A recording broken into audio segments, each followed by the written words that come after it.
I'm Eric Marcus, and this is the Making Gay History podcast. In our third episode, you'll meet Edythe Eyde, whose pen name was Lisa Ben. Back in the 1950s, a lot of people who got involved in the movement didn't use their real names, because if you were found out, you could lose your job and even lose your family. So Edythe's story starts even before that, in 1947, when she published what she called Vice Versa, America's Gayest Magazine. And really, it was a newsletter for lesbians. She typed it on her office typewriter at RKO Pictures, where she was a young secretary.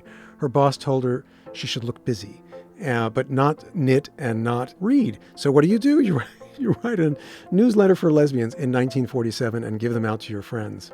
But before she could tell me her story, I had to find her. And all I had to go on was her pen name and that she lived in California.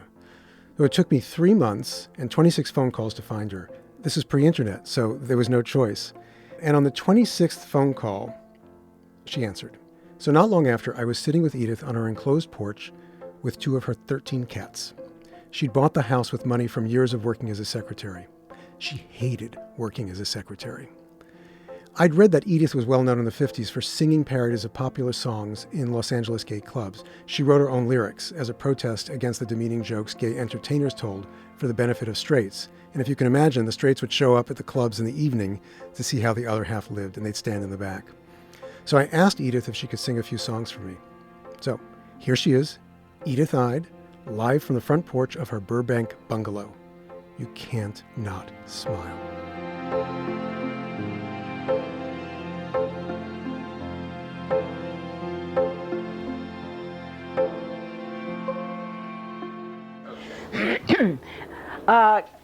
I'm off now? You're on. Oh, I'm on? You can test and I'll just... Oh, okay. Be ready to warm up. Yeah, I need to warm up a little bit. I should tune up a little bit first. Hello, young lovers, whatever you are. I hope your problems are few. All you cute butches lined up at the bar, I've had a love like you. I knew the way I felt, but I didn't know how to go about finding someone else that was that way, and there was just no way to find out in those days. You know, everything was pretty closed about things like that.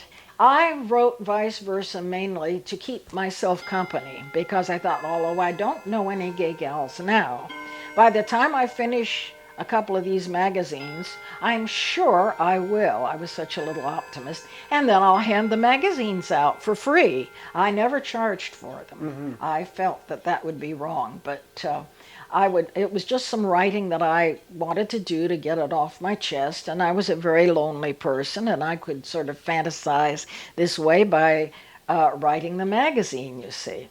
And so that's the way the magazine was, and I put in 5 copies at a time with carbon paper, and I rolled it through twice, so that made 10 copies of Vice Versa, and that's all I could manage. You see, there were no duplicating machines in those days. I would also say to them, to the girls as I passed the magazines out, I said, now when you get through with this, don't throw it away. Pass it on to another gay gal. We didn't use the term lesbian so much then. We just said gay gal. Mm-hmm.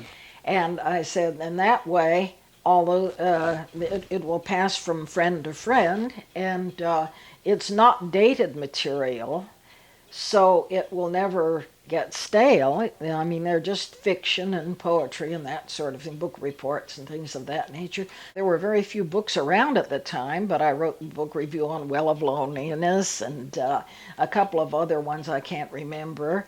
And then if there were any movies around that had the slightest tinge of 2 girls being interested in one another or something, I would take that story within the movie and play it up and say, oh, such and such a movie has a scene in it with two young ladies, and they seem to be interested in one another or something like that. And I would play it up. And then I wrote poetry, not a great deal of it, but a few things. Mm-hmm. And then Oh, I'd write at the end the whatchamacallem, and that was just ideas that happened off the top of my head that I would write about and say, wouldn't it be wonderful if, or I'd just sort of fantasize about not fantasize exactly, but Imagine? imagine. Thank you. About how things might be in the future with us. It was sort of a light thing, a frivolous thing. It wasn't anything of great merit, I don't think, but it was just to round out the magazine because I was getting awfully scarce on material. What were some of the things you imagined? Well, Well, I imagined that perhaps we would have a lot of magazines and that perhaps even movies might be made about us. And I would hope that someday we would not be looked down on with so much disdain and things of that nature. Well, I think this may be where this is the column, this is the article, Here to Stay. It says, whether the unsympathetic majority approves or not, it looks as though the third sex is here to stay. Yeah, that's the one. Shall I read that, or would you prefer to read it onto the tape? Because I'd like to read it onto the tape. So, okay, go ahead. September 1947, Volume 1, Number 4. Whether the unsympathetic majority approves or not, it looks as though the third sex is here to stay. With the advancement of psychiatry and related subjects, the world is becoming more and more aware that there are those in our midst who feel no attraction for the opposite sex. It is not an uncommon sight to observe mannishly attired women, or even those dressed in more feminine garb, strolling along the street hand in hand, or even arm in arm, in an attitude which certainly would seem to indicate far more than mere friendliness. Homosexuality is becoming less and less a taboo subject, and although still considered by the general public as contemptible or treated with derision, I venture to predict that there will be a time in the future when gay folk will be accepted as part of regular society. Just as certain subjects, once considered unfit for discussion, now are used as themes in many of our motion pictures. I believe that the time will come when, say, Stephen Gordon will step unrestrained from the pages of Radcliffe Hall's admirable novel, Well of Loneliness, onto the silver screen. And once precedent has been broken by one such motion picture, others will be sure to follow. Perhaps even vice versa might be the forerunner of better magazines dedicated to the third sex, which in some future time might take their rightful place on the newsstands beside other publications, to be available openly and without restriction to those who wish to read them. In these days of frozen foods, motion picture palaces, compact apartments, modern innovations, and female independence, there is no reason why a woman should have to look to a man for food and shelter in return for raising his children and keeping his house in order, unless she really wants to. Never before have circumstances and conditions been so suitable for those of lesbian tendencies. I guess I did use the term there. Gives me chills. 1947. You had guts. Well, it surprises me now, too, reading this now, because I haven't read it for so long. I had to stop and think, well, did I write that or did somebody else? But I wrote it. That's me in there. That's pretty bold stuff. Well, I guess it is. I never thought of it as being bold at the time. I was just, as I say, I was just sort of fantasizing. But it all has come to pass. Makes me feel like a fortune teller. Yeah, that's key to D. If your disposition's gay, be mighty glad you're made that way. Don't frown, 'cause your world's upside down. Why should you be thought a fool for not conforming to the rule? It has its advantages abound. Now the ladies are the fairest sex, as everybody knows. Their charms are emphasized in ads and even moving picture shows. I can't convince the fellows I'm not daffy in the head, 'cause I'm saving all my kisses for the little gals instead. Mama Nature played it smart when she tied a string around my heart and said, no, no, no, no to me. My kind of lovin's lots of fun, but I'm glad when all is said and done, there's no responsibility. Now science claims that likes repel and opposites attract, But since I've been in Hollywood, I sure don't hold that that's a fact. Whene'er I see a likely lassie swaying down the street, I must curb my natural urge to whistle at each one I meet. Never act as though you mind if people sometimes seem unkind. Keep smiling, though you may be blue. And no matter what you are, if you hitch your wagon to a star, you'll find your share of happiness too. That's wonderful.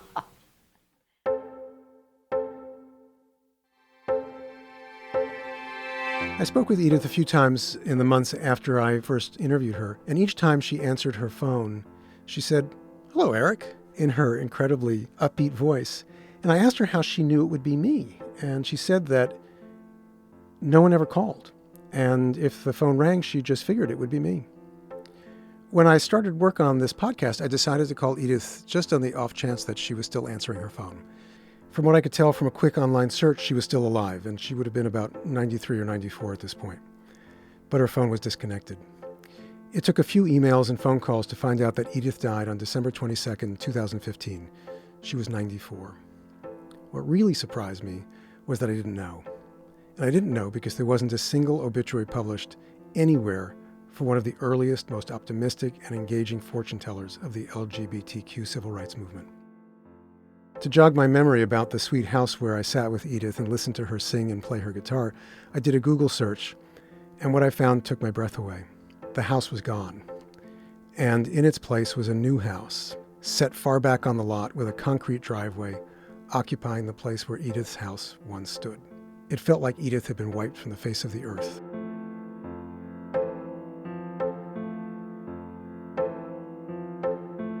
If you want to see what our education partners are doing to bring this precious history into classrooms across the country, have a look at unerased.org.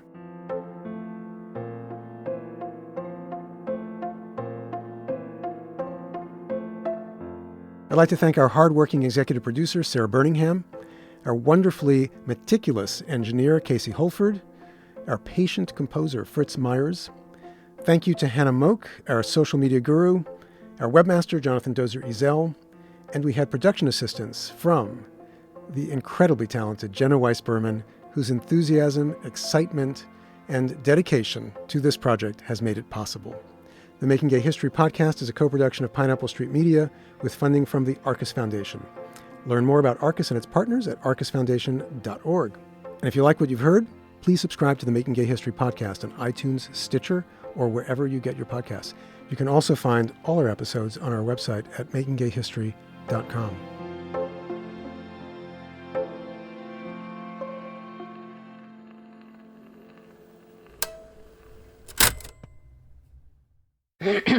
You're on now.